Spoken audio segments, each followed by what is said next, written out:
my little button. So good to see everybody. Here we go, here we go, here we go.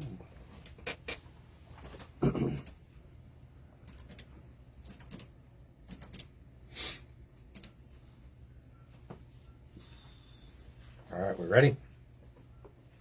Yep. Okay, and 3, 2, and 1. Hey folks, welcome back to your Frederick Real Estate Update. I am Darren Ahern with RE/MAX Results, and I also have with me at the last program we have of 2022 from Presidential Bank Mortgage, Mr. Terry Kernan. Hey buddy, how are you? Good. How are you? All right, we're bringing it in. This is it. We're coming down the home stretch, across the finish line for 2022 with all the real estate mortgage update stuff. So let's get right on into it before this ball drops down and we go into next year. So here we go. What's happening in the mortgage world? Well, what we're seeing is a little bit of steady in rates. Rates have kind of ticked up recently. What's that all about? I saw that. I was like, wait a minute. Stop. Yeah, it's just that They preparing for next month? they're preparing for next month. They are not totally sold. So I think what it is that the market investors, the people that invest in the market, truly believe that we have a handle on inflation, but the Fed doesn't, and that's where the disconnect is. Okay. So I think what's happening, or what you're seeing, is that the investors are starting to hedge their bets that maybe the Fed's right this time. Now, the Fed's not always right. Like when they called it transitory inflation, they were definitely not right, but maybe they're starting to hedge their bets a little bit. So I don't see rates coming down. And if they do come down, it'll probably be 10 months from now. Okay. So, At the end of 2023, we may start to see them Yes. come down. All right. So- Do you have any predictions for next year of where the high watermark could possibly go for interest rates? I think the high will probably top out at about 7.5. Woo. Okay. And right now we're at 6.5. But Yep. Okay. Yeah. But not too many months ago, we were at basically 7. So we got to the high. Yeah, we did get to 7, didn't we? In October. Okay. Third week in October, we're at 7.25. That's right. And things have kind of inched back down to 6.5. So I think that trend's going to continue, but I think we're going to see more stability. And I've said in the past, it's easy to sell stability.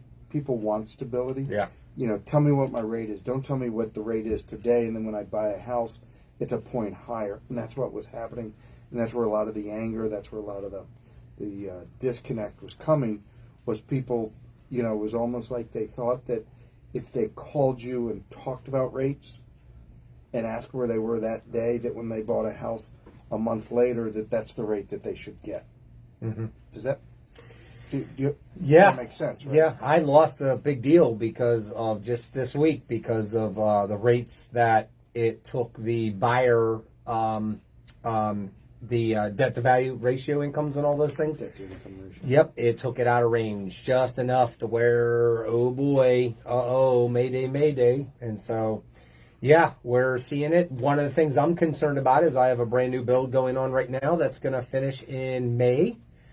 And, you know, it's like one of those situations where you start to think about, well, now that you're building the house now and it started, when it's finished or 60 days or 90 days before the home is completed and they lock in, where are we going to be? And if we're half a point or a whole point higher than where we were on the pre-approval just now, that's going to severely affect the buyers, possible qualifying anymore. And so I'm thinking, that's what I'm thinking about some of this stuff as we move forward, knowing the rates are probably going to go up. So what are your thoughts on that? Thoughts are long-term locks, okay? Yep. That's the security blanket that people are looking for. We do 6-month long-term locks. We can even go a little farther. But let's take a look at what a long-term lock does. It basically protects you. So it takes today's rate, and it's probably going to add about a quarter to it. Okay. So it'll be like 6.75, 6.875, and that's the maximum your rate can go between now and when you settle in 6 months. Okay. Yeah, what if it takes like 9 months to build, though? What if you get out, the Then builder you gets have to outside of that reassess. and then reassess? Yeah. Wow. You have to reassess. You basically go back to market. You have to take a look at the market. And that's where long-term locks are great. But it can put a lot of pressure on the relationship between the borrower and the builder. Because if I have a lock that I know is expiring on July 1st and the builder comes back and he says, you know what, this supply chain, this, that, everything, the county, whatever you want to pin it on, we're not going to settle till October, or which happens. Yeah. Not a lot. Right. But I'm sorry, let me back up. It's happened a tremendous amount over the last 2 years because those are real issues. Right. Windows, you have to almost order them before you even cut a blade of grass on the lot, okay? You've got to start ordering the windows, the garage doors. You've got to make these decisions that you didn't have to make, 2 years ago. Windows were, a month or whatever the case may be. But now you're just hearing these astronomical numbers that it's taking for, the windows, the siding. So those supply lines are still short, and that's the reason we still have inflation. And what I've always said is if you want to drop the cost of materials, increase the supply. Do whatever it takes to get the factories running more, or another factory involved. Somebody taking, build up the competition, whatever it takes. But that's kind of what you got to find. So when you lock in, when you do a long-term lock, let's say we do a 9-month long-term lock, the builder says it's only going to take me 6 months. I'd almost say, okay, let's lock you in for 8 months, because it's always create a buffer, always create that cushion, because you know that it's going to happen, right? Mm-hmm. And when it does happen, if the projected date and the lock date are the same, the lock expiration date are the same, you know it's going to come down to the wire. You know, as a lender, that it's probably going to get pushed back, okay? Right. And so you want that cushion so you can say, hey, listen, you thought you were locked in for 6 months, but I locked you in for 7. So I'm going to give you an extra month. We're going to take care of it, because the builder, it's really not his fault. No, it's not. It's not the borrower's fault. No. But the borrower's got somebody to blame it on that their lock is expiring. Right. What about a built-in 2-1 or 3-1 buy down with brand new builds to give that cushion? Is that something, as you as a preferred lender for new construction places, is that something that is viable right now, or what? Yeah, so what we're seeing with some of the builders now, Darren, is they're saying, okay, so as we talked about on previous shows, the 2-1 buy down is going to buy the rate down temporarily. It's called a temporary buy down, okay? And we're going to take the interest that you normally would have paid in year 1 and year 2, and we're going to reduce your rate in year 1. So let's say you lock in today on a 2-1 buy down, and we do a 4.5 first year, 5.5 second year, years 3 through 30, it's going to be 6.5%. Okay, that's how a buy down works. The way that they're different than they were 20 years ago when I was doing them is basically the builder can pay it, the seller can pay it, the borrower cannot pay.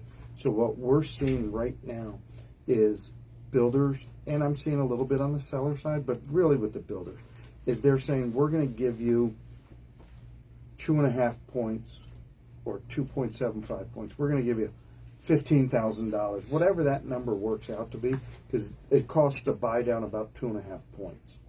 So to buy that rate down, the builder has to pay it. So the builder says, I'm going to give you $15,000 towards buying down your rate. Yeah. You do what you want with that money. Yeah. If you don't want to do a 2-1 buy down, that's fine. Pay 2 points instead of 0 and get a 6% rate. Right. But you know that I don't recommend that. When rates are highest, you want to pay the lowest amount of points. You want to stick at 0 points. Yeah. Okay. Right. You want to stay at 0 because we're going to refinance you in the next 30 months. Okay. So it takes you 5 years to recover, to break even on any points that you pay. Right? Yeah. So it doesn't make sense so it does not make sense to sit in a loan for 30 months when your break-even point is 60 months because you paid 2 points. This is the stuff, Terry, that most of our listeners and audience and buyers and all that, this is something I'm learning. They're just not being told. They're just not finding this out. It's not very prevalent out there overall. and people are making mistakes and all that because of it. So this is good stuff. Yeah. Yeah. Do not pay points in this market unless the rates are so crazy, which they were back in October where we talked. But right now you can get a 0-point quote. Stick with the 0-point quotes. You're going to refinance in the next 60 months. Yeah. Or definitely within the next 60, but you're going to refinance probably in the next 30 months. Yeah, because that rule I've always said to buyers is 9 out of 10 times, if it's a 1% or more less than you're paying right now, there's probably a good chance that you're going to end up eventually on the right side and now saving money by refinancing. But there again, every situation's different. And that's why I say you got to talk to Terry. What are some other statistics and numbers as we finalize our year and all that? So this year has been known for one thing. As we're leaving this year, the one thing that stands out to me about this year is interest rates rising. Yeah. If you say, if 10 years from now, you say, what do you remember about 2022? Oh, when the interest rates shot up, okay? Let's talk a little bit about where they are today. We just did 6.5%. Let's talk about where they were last year on January 1st. They were at 3.25%, okay? I remember. So they have basically doubled. Wow. They have basically doubled in this year. Where is the mark where they started going up? January 1st. They started going up. I'm looking at a chart here, and it basically is a steady climb. And then right around May 1st, we were at 5.25%. Okay? So we'd gone up 2%, and a lot of people thought that was it. Couldn't go up any higher. We all did. Let's be honest. You go back and listen. I said it, yeah. I was like, whoa, 5% above time out. Stop it. Terry Kernan, said that if we get above 5%, that it's going to halt the market. Yes. Okay? I made a bad error there in my judgment, but I was not alone. Okay? Hard, I don't think. And when but it did level out in May, and it actually came down a little. So, things looked like I was kind of a genius. And then all of a sudden, June, they shoot up. Yep. Okay? And in June, they go up to almost 6%. And then they come back down. I'm starting to look okay, right? Yeah. And then all of a sudden... Getting a little confidence. And then August happens. Yeah. Right? And we know what happened in August.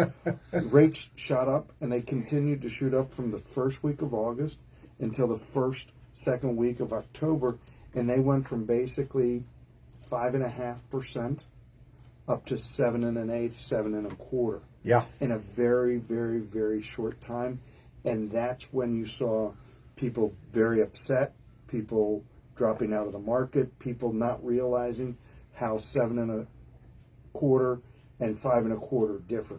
So all this rate increase, what did it do? It gave us an average for 2022 of 5.26%. So right where we landed on May 1st is right where the average is. Right. Okay. So what's going to happen? Let's take a look at the average. So people say, well, rates are incredibly high, 6.5%. I did a couple look backs, okay, just to give you an idea. 5.25%, 2022 average. The last 50 years, how many years do you think had a higher average for rates than 5.25%? 5.25 or higher.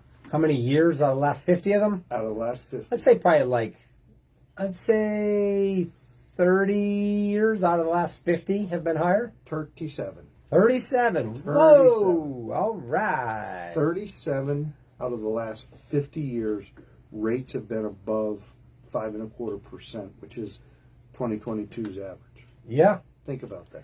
Yeah. So people say, well, God. Perspective is what you just brought to the table. Correct. That's what I'm trying to do, is let people know that, yes, it was unbelievable what we experienced. So let's talk about the last 10 years. 2013, rates dropped to just under 4%. They hovered around the 3.5% to 4% range. 2018, they went up a little to 4.5% range because we were in the presidential, the midterm elections. You're right. Okay? Rates always go up every, presidential election. They always come down. Let's look at 2021, 3%, 3.3% in 2020, 4% in 2019. So rates came down. But over the last 10 years, basically they've been under. So out of the 13 years, This is precedented, I know. out of the 13 years in the last 50, the last 10 years have been under 5.25. I know. It's been free money. So that's what people have drilled into their mind. Whether you're 80 years old or 18 years old, you think, wow, rates are so high because of the last 10 years. If you compare the last 10 years to this year, you're like, oh, this is, the world's Catastrophic. going on. Yeah, this is. Well, that's the longest. It sounds like that's probably one of the longest streaks we've ever had financially below the average. That is definitely, well, the last 10 years, that's the lowest they've ever been. That's what I mean. The This lowest is rates so ever unprecedented. got was January 1st, 2021. January of 2021. Right, Rates were at 2.6%. right. 2.6%. 2.6%. That, put an equal sign, that's free. Yes, that's So- that's Black Friday on steroids. That's Boxing Day. That's everything day. Yeah. So the bottom line is, unless we have something catastrophic, another pandemic, and I'm not, I'm just telling you what caused the low rates over the last 10, 11 years was basically the crash of 2008. We come out of the crash of 2008, 2019, we're up to 4% in rates, and then boom, 2020 happens and rates drop through the roof. So basically we were recovering rate-wise. We were getting used to rates back in the fours. We were starting to think logically again that, hey, 5% is not that bad of a rate. And then all of a sudden the pandemic hit and rates dropped to the all-time low. So that's my perspective on what this year's been. And let's put it into real perspective and let's look at the overall, this has not been a bad year. No, not at all. And that's what I'm going to share. Thank you. That's good stuff. Hey, guys, share this with family, friends. Let others know about our program here because this is where we're giving you information so that you can understand what has happened, what is happening, and how we can kind of look forward in our experience of, golly, probably, 50-some years of experience between the two of us in this industry to be able to, give some viable ideas that will make some sense based on trends, based on what we're seeing and what's going on out there on the streets every day. So yeah, the only figure that I forgot to mention is the average mortgage rate over the last 50 years. Oh, I always like to go to that number 7 because my birthday's on the 7th, lucky 7, and I've kind of always felt like highs and lows and washing everything out, like 7% is kind of a number, but Close. how close am I? Pretty close. 7.76% has been the average mortgage interest rate In 50 for years. the last 50 years. So 7.7 is the marker right now. So that's the perspective. So the bottom line is, Terry, as long as we stay, even if rates go to 7.25 and they stay there, that's still lower than the average of the last 50 years, which means the average over 50 years is going to continue to now still trickle down a little bit as we stay under that waterline. So everybody, Terry, wants to know the big thing, though. How does all this wonderful data and stuff affect the number one thing sellers want to know? How much is my house valued at? Where's it going to go? We always know it's going up. You either are flat or you're going down. And markets have that capability to do that over and over and over again. I am always so dumbfounded when a seller, because of the last 10 years or 15, since the big crash, I am just dumbfounded of how many sellers have this idea that, like, you've got to be kidding me. My value of my house could actually go down a little bit. I don't understand how people are so darn surprised, and I guess it's just because of what we've experienced. So this is what I'm going to piggyback on the information of what you shared, and I might have to upgrade, downgrade, or side grade my predictions coming up based on the idea, because I'm going to be honest with you, I can't even wrap my head in a little bit about being above 7% for any amount of time, not just because we did it for a little while, it was just for a week or whatever it was that we hit 7.25, and then it seemingly jumped back down into the sixes pretty fast, it looked like, from what I remember, because I was showing buyers and working and doing this business. So the thing I look at are some of the numbers real quick here. All right, so we're going to look at how that affects things. Actives, we're still under 400. We're at 379, 206. Let me make sure I'm on the right one. Yeah, because I'm comparing last week's. 379, 206 resales, 59 average days in market. That actually came down. Woo! That came down quite a bit. I don't even know what did it, but I took a triple check on that number, T, and I'm telling you. It came down 7 days. Yeah, it did. So I'm like, I don't know what happened. I don't know. 481 average price. That came down. That came down significantly, though. So it makes me think that there may have been some homes that came on the market that were quite a bit less than the average price points that we've been seeing, and it caused a lot of buyers to jump up off their couch and move away from the Christmas presents and get things under contract here in the last week or so. But new construction 173 coming soon, 26. That number came up from 25. We're on the right track. Come on, you got to get excited sometimes when there's a good number like that. Up 4%. It's up 4%. Come on now, we'll take it. Take it as a win. 414th pending under contract. 330 homes sold in the last 30 days. So we saw that number increase as well. So this is the thing. This is the trend I think we're going to see is buyer demand is going to kick up like crazy. The thing I haven't done in a really long time that was really hard to do this week, the house, I had one of my listings that we reduced and lowered the price by $20,000. That felt weird, man. I'm not gonna lie. So, but did it start at 120 and you reduced it to 100, or did it No, we're at 550, like 550. Let's put it into perspective. That's true. Perspective. Okay, percentage wise, it was like 4% because the sellers have taken my advice. That's a big because number. it works. Getting ahead of the little 8-ball here, but we were at 550 and now we're at 530, 529. Okay. So that's the spread. You're right. You got to be careful. So that's that. Here's the thing. As I give up the summary in the last 5 minutes about what we've seen, I predicted we would be at about 8.5 to 9% appreciation for Frederick County by the year end, and we have been downgraded to 7.8, just under 8%. Now, pretty darn. That's what I mean. When you put it in, we didn't land at 12 or 14% above or more, like we've seen, but we're just a little shy under 8. You know what we'll do, Terry? It's like winning the football game by field goal. We'll take it. We'll take it. So that's the growth for 2022, it looks like, for the most part. Now, of course, that's the average median. When you look at certain price points, that changes a little bit in that regard. In the high-end stuff, it's actually a little bit less in some regard, too. So, but I've always said a healthy average is 4%. Terry, 51% of all active homes on the market that have been for sale over the last 14 days or more have adjusted their price, and one of mine just became part of that number. So we're seeing half of sellers having to reduce their home price, and that is very, very, very significant number to keep an eye on. That is about the highest I've seen since the last crash. So that is really quite significant. NAR, National Association of Realtors, predicts that the U.S. will see values slightly rise. Potential, I don't know if they'll upgrade this or not or change it, but slightly 2 to 3%, or be flat in most places and see some adjustments in other areas that aren't performing as well. We're going to keep you up abreast on that and what's going on in that market, all that. And all of it goes back to affordability, as I've said.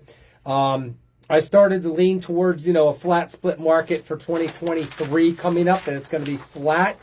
I don't think anything under $250,000 will be the only price point, in my opinion, at this point, Terry, is where we will see prices actually go up to some degree. I think anything above that, it won't, especially if interest rates do get to 7 or 7.25%. Let me ask you a question. As we get farther into 2023, if home prices don't escalate, okay? Right, for just flatlined or going down. If I'm a seller, I would much rather have it flatline than go down. Absolutely. I would not complain with rates where they are that my house is not appreciated in value. Right. Yes. But I'm in the business. Do you see that as a trend that most sellers will? No. No. Okay. No. You're shaking your head. No. I think we live in a world, in society, in a time where the mass majority of sellers are not going to like if the facts are the market has absolutely flatlined. Your price has not gone up at all in the last 3 months, 6 months, or a year. I think there's going to be more people are going to be more irritated and angry and push back on that idea than not, only because we've been having 12 and 14% record years. That's why. So it's unfathomable to think, how could the choo-choo train be going 100 miles per hour and now we're sitting dead silent, zero on the tracks? That's why.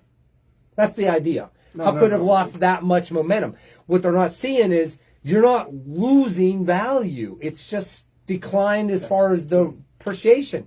But in their minds, they've lost because they're thinking, wait a minute, if all things stayed the same, my home would be worth, let's say it's a $500,000 home. My house I could sell from a year ago, I could sell it for $40,000 or $50,000 more now. And now I can't do that. It's still only $500 now. You just told me that's what it was way back or whatever. That's the thing. Well, for the last several years, everybody's been winning. If you were a seller, you're a winner. And then you now tie. We're going to settle for a tie. That's it. You have a tie ball game at the end, and you're like, tie, well, this isn't fun. This stinks. We've won everything, and now we're not. So sell that to a seller. Is you can either, we're at a point where you either lose, yeah, or we settle for a tie. I'm going to settle for a tie. That's it. Okay. The one big thing, too, at the end of the year, last minute, is rental market. Wow. I have clients, Terry, that are calling me with their rents going up upwards of $350 a month, and that they were paying $1,600. Now they're going to be looking this next year at $1,950 a month for the same thing. What do you think they're telling me? Get me out of here. I ain't signing another lease. I want to buy something. Surely there's got to be something that is going to offset some of this stuff, and that's what I've been saying to people is it's probably good. So the next program, Terry, what we'll do is I will start to get into 2023 bestseller strategy with rates at 6.5 and continuing to potentially very likely go up, what it is you absolutely better do. And if you don't, you are going to be pretty upset. Bottom line, I can promise you. So tune in, let everybody know. Happy 2022 into 2023. And we look forward to seeing you then. Take care. Happy buying and selling. Take care.